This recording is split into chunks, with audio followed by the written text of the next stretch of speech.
The world of biometrics is one of the most interesting and rapidly advancing fields of technology right now. New advancements in smart cameras and deep learning mean that technology isn't just limited to facial recognition and fingerprinting anymore. Now, even these older technologies are getting reboots made by some of the smartest minds in industrial science. Hello, everyone. Welcome to Analytics Insight podcast, where we talk about the ever evolving technology space. And I'm your host, Priya Dayalani. Now, one could think that facial recognition only serves to unlock smartphones, but its function is more significant. Now, in reality, facial recognition can improve customer experiences, increase crime prevention, and advance society's safety and security adversely.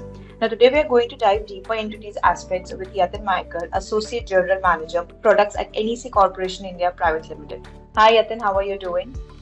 Hi, Priya. Thank you. Thanks for having me. It's a privilege having part of this podcast. Right. We are definitely more excited than you are because we're going to talk about something more interesting, I think, today. So let's start with telling our listeners more about the organization and its specialization. Certainly.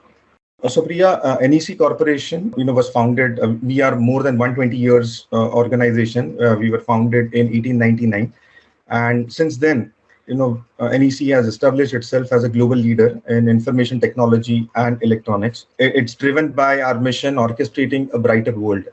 So we are actually proud of our capabilities, and we say that we are, into everything which is in between submarine to satellite. So with our headquarter in Tokyo and a significant, more than 70 years of presence in India, NEC leverages its cutting edge technologies to foster innovation across artificial intelligence, cybersecurity, biometrics, cloud services, connectivity.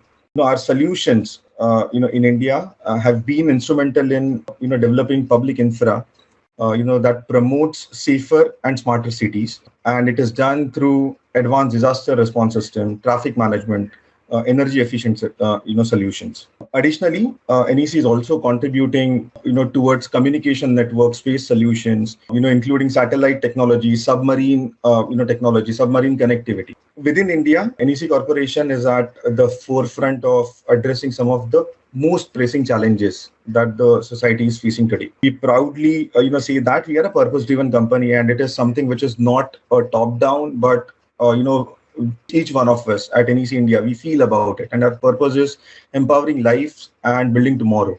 So with every action that we do, every solution that we develop, every product that we get into, we make sure that we live to our purpose, which is if it is empowering someone's life, if it is making life better for someone. So that is something that is driving us. NEC's efforts in digital transformation, across wide spectrum of, we are into, through digital transformation, we get into wide spectrum of use cases, things such as smart city, healthcare, law enforcement, public safety, you name them. And, we are also a very, very, research and development driven organization with more than 8 global innovation labs across the world, more than 49,000 patents already filed, close to $1 billion of investment in research and development. We believe that technology is something which enables, which is a tool towards sustainable future, and technology enables everyone to reach its full potential.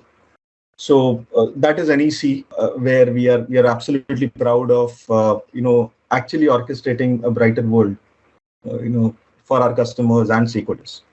Right, definitely. I think we would call NEC more like a comprehensive a technology enabler corporation, which is actually fostering and encouraging the use of technology across various use cases, like you mentioned. And thank you for giving us more deeper insights about the company. I also believe that you have been a dynamic product management leader with over a decade of experience driving strategic initiatives and fostering growth in diverse corporate landscapes. So, can you tell us more about your role at NEC and your contribution towards the company? Sure. So, right now I'm playing a role of Associate General Manager for Products at NEC Corporation India. And, I was privileged enough to lead this establishment of product management division. This particular role gives me a very unique opportunity. So, as I said, NEC is an innovation-driven company. So, how do we, bring, or how do we leverage NEC's prowess in technology and innovation? And at the same time, how do we create solutions that are tailor-made and contextual for NEC's customers.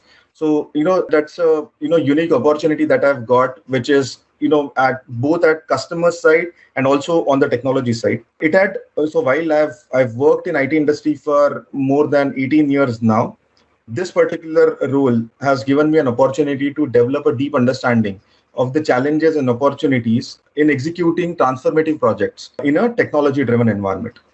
So how it started is, in the past, NEC India had been a predominantly services driven company with a strong drive and aspiration to get into products.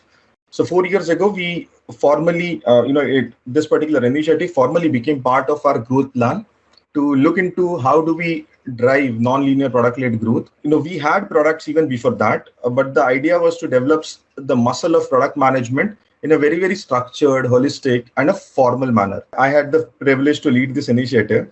So product management division, it is not just overseeing the life cycle of our products from concept to implementation, but also ensuring that the products continue to meet evolving needs of our customers and they always stay ahead of the curve.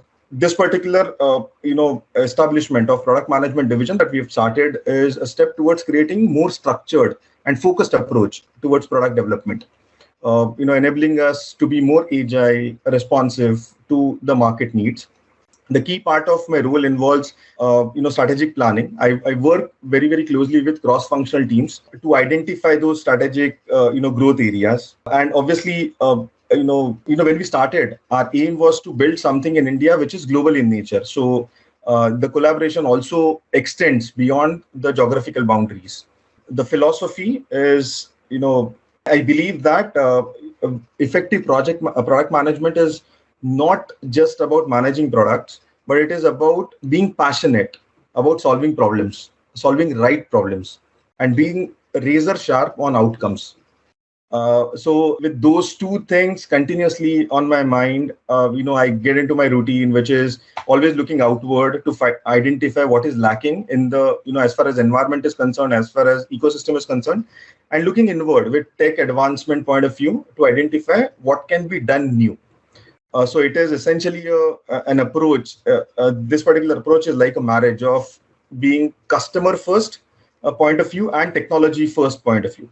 And obviously, we continuously have to evolve as far as user experience is concerned. So today the expectations, it raises so fast that yesterday is very good is today's hygiene. So these are the three things which occupy the daily routine of mine. So, and talking about the product line that I lead, I am mainly into public safety, public solutions domain, and mainly deal with smart and safe cities and citizen engagement product line in NEC India. Right. I think you mentioned it very rightly that having an agile product management strategy is so critical in today's ever-evolving technology space. Now, today, globally, 7 out of 10 governments make extensive use of facial recognition technology. And according to 68% of Americans, facial recognition can make society even safer. Now, using a person's face, facial recognition may recognize or verify their identity. It is possible to identify persons even in real time or in real world scenarios with the help of this technology. So, what are your views on the current landscape of facial recognition? Yeah, I think that's a very interesting number. Mm-hmm. And, when we get into the details of this number, we will find that it is much beyond, beyond these numbers. It is actually, included in our lives that we don't even realize. Today we get into the airport, we need not, show our boarding passes. DigiYatra enables everything for us. We at NEC are proud to say that we are partners of DigiYatra. Aadhaar has enabled, the entire biometrics, facial recognition. It has made part of those 1.4 billion lives today. So at NEC Corporation, we believe that, facial recognition is a very, very powerful tool, that can greatly enhance first thing that you said, which is public safety and security. Apart from that, it also brings a lot of convenience to the lives. So the same example of DigiYatra, on all the airports where it is deployed, it gives you 50% of your time. Earlier, if you were taking, say, 2x time to, from gate to, from entering the airport to gate, now it has brought down by 50%. So it is giving you that 50% of time. So apart from public safety, apart from public security, it has got, a very good element of convenience that brings to the table. Obviously, it demands responsible and ethical use. But as far as current landscape of facial recognition is concerned, if we use it as one of the components of the technologies and combine it, you bring it along with biometric sensors in healthcare, and it gives you, the personalized healthcare interventions in healthcare monitoring. You bring it, along with, video analytics in education. It gives you, a complete insights of the engagement level as far as education is concerned. You name it: personalized marketing, financial services, gaming. There are numerous use cases that we have, and they're all around us. So while the official numbers, as you stated, but without we noticing it, I think facial recognition is everywhere around us. But at the same time, as I said, we have to be very, very, careful about the responsible and ethical uses of it. And we believe in importance and values of transparent policies, consents, wherever applicable, and stringent data security measures to protect the personal information. So, yeah, I mean, obviously, right. I think it is something which is evolving. As technology, gets sharper and sharper, the accuracy and biases are going to improve. But at the same time, the maturity is also so that the improvement, the ethical use of the technology is also going to become very, very prevalent in coming times. Right. And I think you mentioned about using facial recognition in combination with other technologies to enhance the overall solution. Now, recently I was just going through one of the articles and I found that computer vision is playing a very significant role in facial recognition applications. Facial recognition is basically a technology that allows computers and machines to match images of people's faces and their identities. Now, when we bring in computer vision technology, it plays a very important role in self-driving cars or 3D printing and image capture using films, architectural structures, or even sometimes finding missing people. So do you think that recent advancements in computer vision can help improve the accuracy and reliability of facial recognition systems or applications? Certainly. See, I think the technology is evolving, as I said, so fast that, the accuracy levels are improving, day by day. At the same time, the biases in the facial recognition, we are also, able to handle them, in a proper manner. So advancements in deep learning algorithms, helping us in terms of processing vast data sets, and thereby improving the accuracies in an unprecedented manner. So, you add it with 3D facial recognition technology. So it's not just about, how an image is being processed, but also the contours and angles and lighting conditions, all are taken care. You add it with the advancements in AI and machine learning, it gives you, a swift and accurate identification or even during a dynamic environment, and even if a particular person or a person of interest is having a significant movement in a large crowd, it still has the capability, or it is still developing the capability to identify the person. Again, I think it is also going beyond that. Things such as multispectral imaging. So not just capturing an image with a visible spectrum, but also something which is as fine as blood vessel pattern. It can improve the accuracy across different skin tones, environmental conditions. But at the same time, a lot of spoofing measures or spoofing techniques are being deployed. So at this, we also have to make sure that anti-spoofing measures, so that identification of photographs, videos, masks is also taken care, so that the false positive cases are also detected, and thereby the final accuracy of the outcome of the output is improved continuously. So yes, with continuous research that is ongoing, the accuracies are improving, and it is only going beyond. And I'm really proud that NEC is at the forefront of this research. We've been continuously, time and again, on the NIST ratings. We've been identified as one of the leaders of this technology, and in few years we were also leading the chart. So we are really proud that NEC is also forefront of this technological innovation, which is going to impact the lives. Right. I think we're very thrilled to hear about NEC's contribution towards advancing facial recognition and its related applications. Since we were talking about the amalgamation of computer vision and facial detection technologies, I think when you were talking about ensuring public safety, I think they both are also used for detecting traffic signs, classifying vehicles, of course, ensuring safety, preventing thefts, and other related benefits as well. Now, since you mentioned about the advancements, can you share how the NEC's facial recognition systems are being applied in real world scenarios? If you can tell us about your use cases and probably some success metrics as well. Oh, the most important one, and I think I explained during, or I mentioned during the introduction, is the DigiYatra. So how do Right. we, how have we enabled the airport security? So NEC's Mm-hmm. facial recognition has enabled the faceless boarding of a passenger. So today you don't need to carry your passport or show your documents at every checkpoint. You log on to DigiYatra app, you get yourself registered, for the airports which are DigiYatra enabled, and obviously there are going to be many more airports which are going to get DigiYatra soon. And the moment you register yourself, that entry to the airport to gate, that entire journey is so seamless.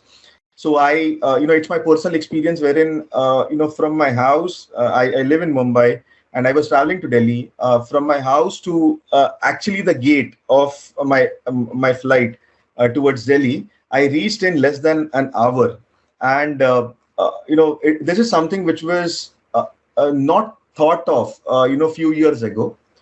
So while it takes care of the security aspect, it is also bringing a lot of convenience to the whole user experience. Other examples or other use cases are, with respect to safe city. So imagine, a situation wherein you're trying to find a missing person, and this particular facial recognition technology is helping you identifying that missing person from the huge database and huge sets of images that are being captured everywhere. So the you can simply imagine the joy on the face of parents wherein the missing kid is found. Or you can also think of it from the safe city point of view, wherein you identify irregular behavior in crowded areas, which would enable the agencies to prevent certain crimes, and obviously improve the community security. And as I explained earlier, if you combine this together, if you combine the facial recognition as a technology with other technologies, it has got use cases in healthcare, wherein the patient's records are secured in a hospital system. Combine it with things such as biometric sensors, and you have the complete behavior of the patient captured. So, these are some of the use cases. In one of the cases wherein we have also deployed facial recognition along with a body-worn camera. So, enabled. So, imagine the agencies, the investigation agencies. For them, it is a hassle-free investigation. I think they are able to identify or at least control the overall crime or the occurrence of the crime. So, these are some of the real-world scenarios that we see today. Well, yes, thank you for sharing about how NEC facial recognition systems are helping enhance the overall public safety and, of course, offering convenience. When you mentioned about living in Bombay and reaching airport in like less than 1 hour is definitely what we need right now. But when we're talking about, and in earlier of your responses, you also mentioned about, you at NEC, you focus and prioritize transparency. and ensuring ethical deployment of these systems. Now, face-based recognition algorithms have been found to exhibit significant disparities in accuracy across different racial and ethnic groups. If unchecked, these systems can lead to surveillance states where individual freedoms are also compromised, and also if they are misused, and it can infringe on democratic rights as well. So, and I think that can also hinder human progress when you're talking about such misused or unchecked technological advancements. So, striking a balance between the recognition technology and individual privacy is definitely critical. So I want to understand, how does NSE prioritize ethics and privacy in the development and deployment of the facial recognition systems? Is there any particular strategy that you follow, or a step-by-step guide that ensure that your solutions or the systems that you're trying to implement are ethical and ensure transparency? So there are, Priya, there are two sets of things, which we have to, take care every day. The first thing is being compliant to the laws of land. So while developing the technology, we consider that as basic. So you consider Article 21 or IT Act 43A, 72A. And now I'm talking about India. You talk about Digital Personal Data Protection Act, or you talk about the state laws. When you look at European standard, you look at GDPR. So this is something which is basic. So ensuring that the technology that has been developed is adhering to all these regulations is absolutely basic. The second thing, or the second aspect of it is more important. So and that second aspect is, we know that we are the leaders in the industry as far as facial recognition is concerned, and that gives an added responsibility to us in terms of spreading awareness regarding moral and ethical use of the technology. So, our commitment is, beyond just the compliance. It's not checking the box for us. It's rooted in the core belief that the technology should respect individual privacy and foster trust. So, our endeavor is to, establish the deeper sense and morality, as far as the technology use is concerned, and that is only possible when you bring a transparency, accountability in, when you are developing the technology, when you're deploying the technology. And how do we do that is by engaging with various stakeholders. So it can be government bodies, civil societies, broader public, in terms of demystify the technology, how it is working. We make sure that our practices and policies are openly shared. So that transparent dialogues are happening, and by that ways it is building trust towards the actual facial recognition technology. Obviously, I think we also believe in a responsible innovation, and it has to ensure that it passes through the highest level of scrutiny. A single instance can jeopardize the whole adaptability or acceptability of the technology, and hence this highest level of scrutiny is at most important. And we make sure that our commitment towards innovation is not overshadowing our responsibility. So in fact, it's always it is something which is imbibed on us, that the R&D efforts to enhance the technology should never, we should ensure that it is not compromising the privacy. It is always making sure that we are not taking a step which would, as I said, jeopardize the whole adaptability and acceptability of the solution. So the second role, first was developing the technology. The second is being the leaders, and hence standing at the forefront of the overall implementation of it, or adaptation of it. I think that second role is more important to us, and we make sure that we behave like a market leader here. Right. I think having like a very strong scrutiny process is so important in to ensure that there's no bias, and also to ensure that we have a solution that respects and ensures protects individual privacy rights as well. But I've been listening to a couple of interviews where leaders in this space are also talking that this technology has been hailed as the future of society, and it's also now becoming like a very basic and a very crucial aspect when how users are interacting with products. Now, if Yeah. we keep the user experience something very poor, which really doesn't fit into the lives of a particular user, so I think it becomes very difficult as to how they can trust the system, Yeah. considering of course the negatives of the technology and how we are trying to mitigate those negatives and fostering like a very mature technology.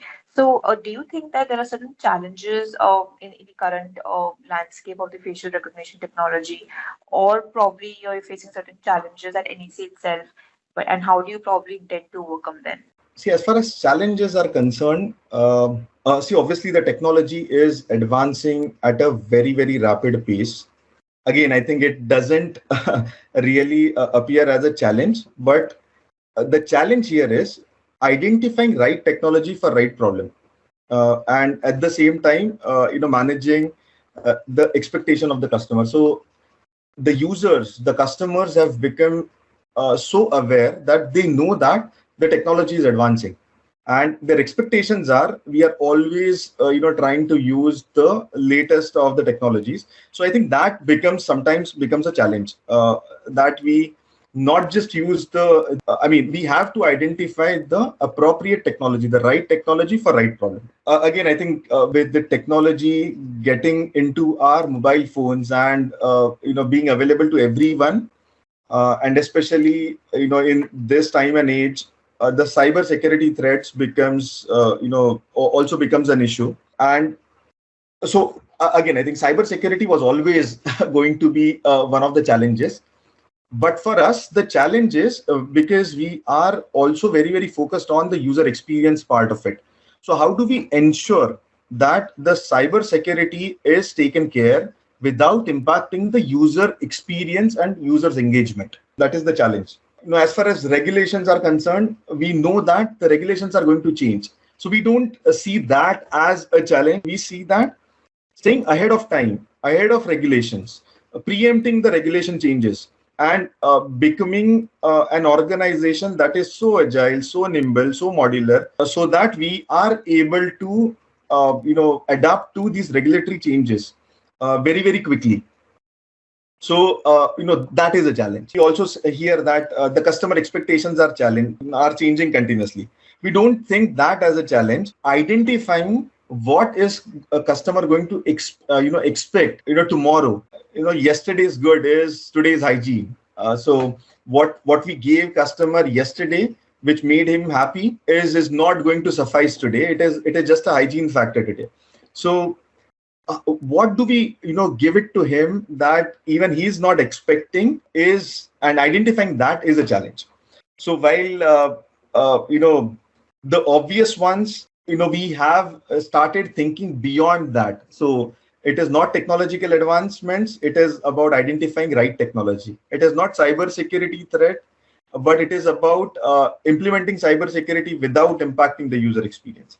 It is not regulatory changes, it is staying ahead of them and remaining modular. So these are some of the challenges that as a team we every day try to brainstorm, try to identify how do we improve, how do we become more and more better prepared to address these challenges. Yes, I think it was very well explained, Yatin, and you highlighted a very important aspect that the customer expectations are changing. It's so difficult to identify exactly what next probably he's going to demand, and accordingly changing your strategy or ensuring that you're delivering those products and services to the customer. Now, I think some concerns about facial recognition can be addressed by improving the technology itself, while I think others require changes in the procedures or trainings or probably regulations as to how and when the technology can be used. Now, having said that, one last question: how do you think would be the future of facial recognition, or do you expect some emerging trends or developments in this field in the coming years? Certainly. See, I think the first one, again, I think there are two aspects to it. The first one is an obvious one, which is improvement of the technology robustness. So, with the advancement of computational hardware, with the advancement of various artificial intelligence algorithms, it is bound to improve. It is bound to become better. Things such as edge computing and on-device processing, things such as multimodal fusion, wherein you are bringing in not just face but other aspects too. So these are, some of the things which are definitely going to improve the technology robustness. The second one again is going to be very very important, which is with respect to improving overall acceptability. Now, in terms of improving the acceptability, I think there are few aspects which again, and these are not really technology aspects, but these are implementation aspects. So how do we improve the explainability and interpretability? And obviously concepts such as explainable AI or XAI, that gives insights on how these models work and help you build trust about the models, is important. The concepts of improving privacy preservation, I think, are going to be important. How do we ensure that we continue to reduce biases and thereby improve the fairness and equality in the facial recognition technology is going to be important. And obviously, I think the regulatory frameworks are going to evolve. The dialogues are continuously happening. Obviously, I think it has to ensure that it should not be invasive, but at the same time, the frameworks have to be built in a regulatory way so that the overall acceptability of the technology, remains high. So emerging trends in these two aspects, wherein you improve the robustness and you improve the acceptability. I think these are going to be the most important paths in coming days to have much more wider and carefree. I mean, carefree in a very positive sense use of the technology.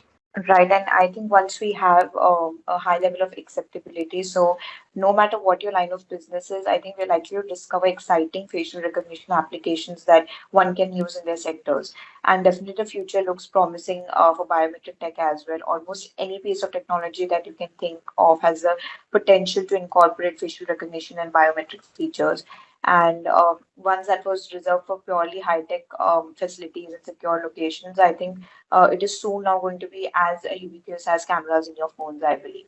Well, thank you so much, Yatin. It was a pleasure having you with us on a podcast and helping us explore new perspectives and new dimensions around facial recognition, and of course, how NEC is at the forefront of developing and deploying high-tech facial recognition applications to ensure public safety, and as well as hoping to we look forward to some of the new applications that probably NSC is already in the process of developing one. Thanks, Priya, for having me here. It was my Yes, pleasure. likewise. So this is for our listeners. Stay tuned for our upcoming podcasts, and you can view and listen all our previous podcasts on Spotify and other leading platforms. Thank you so much.